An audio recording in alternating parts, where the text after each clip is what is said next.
Hi, you guys. Welcome back for our daily practice questions. As always, I like to first get into my introduction and disclaimer before getting started with our questions for today. So, for those of you who are familiar with me, hey, y'all. For those of you who are new here, welcome, welcome, welcome. I'm Dr. Brittany Weinstock. I am a family nurse practitioner and I am the founder and CEO of the Nursing Studio. I provide resources, tools, review courses, review videos, review books, Q banks, one on one sessions, and more to assist nurses as well as nurse practitioners with success on their boards as well as in practice.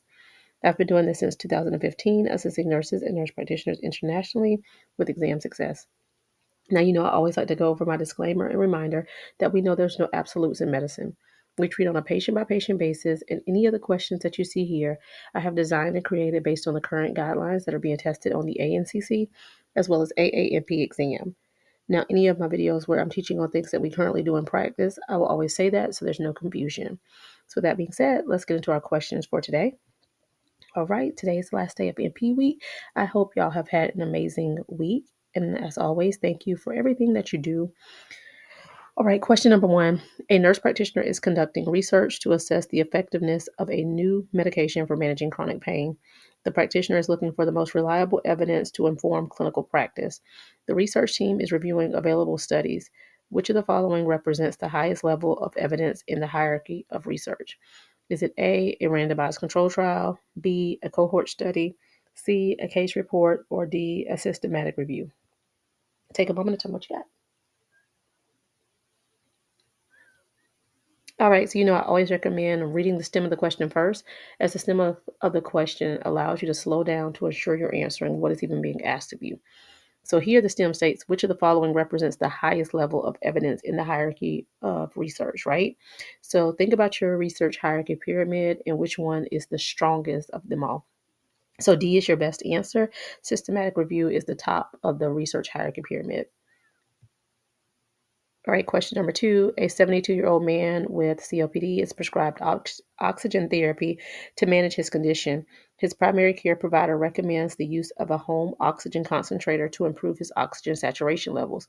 The patient is concerned about the cost and wants to know if Medicare will cover the equipment. Under Medicare, which of the following is true regarding coverage for DME, such as oxygen concentrator? Is it A, Medicare Part A covers the full cost of DME? Is it B, Medicare Part B covers DME, including oxygen therapy, if the equipment is medically necessary and is prescribed by a physician? C, Medicare Advantage Plan does not cover DME. Or D, Medicare Part D covers the cost of DME like oxygen concentrators. Take a moment to tell me what you got. All right, so here the stem of the question states the patient is concerned about the cost and wants to know if Medicare will cover the equipment.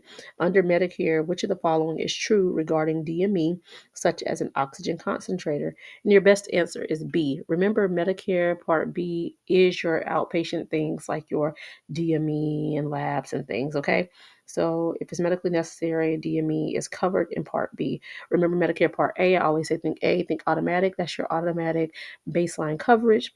Medicare Part C is the choice plan that you can choose to add on additionally for dental and vision coverage. And then Medicare Part D, let's say think D for drugs, as that's prescription coverage. All right. And lastly, question number three. A 75-year-old woman with advanced dementia is admitted to the hospital with a UTI. The infection is treatable with antibiotics, but she has significant difficulty swallowing oral medications. The medical team recommends starting her on IV antibiotics, which would require insertion of an IV line. The patient's family is concerned about the potential discomfort and complications associated with IV insertion and asks whether a less invasive approach could be used, despite the higher risk of infection from untreated UTI. Which ethical principle is most relevant in deciding whether to proceed with an IV antibiotic despite the potential discomfort and risk? Is it A, autonomy, B, beneficence, C, justice, or D, non maleficence? Take a moment and tell me what you got.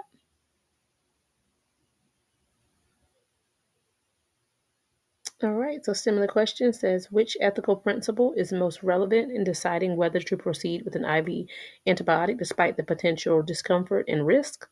And the best answer is D, non maleficence, the duty to do no harm, okay? All right, you guys. I hope you found this helpful. As always, be sure to like, comment, subscribe, and share with whomever you may think may find this beneficial as well. But y'all know what to do. Y'all make sure y'all meet me back here. And if you do need any of the resources that I do offer, feel free to reach out to the nursing studio by giving us a call at 803 400 6864. You can also shoot a text message to this number or shoot us an email to the nursing studio, the number one at gmail.com. All of the resources that I do offer are linked in the bio of this channel.